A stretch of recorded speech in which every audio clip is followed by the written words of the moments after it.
tak nrimo ana ing pandum dadi kekasihing pangeran nanging akeh wong kang kurang golek uwuh kanggo nyandang ora ana ati sumeleh tansah gongso uripe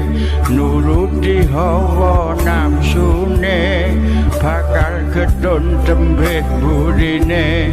yen rumangsa nrimo pandume iku dadi pepestine nrimo takdir apa anane Allah paring sekabehe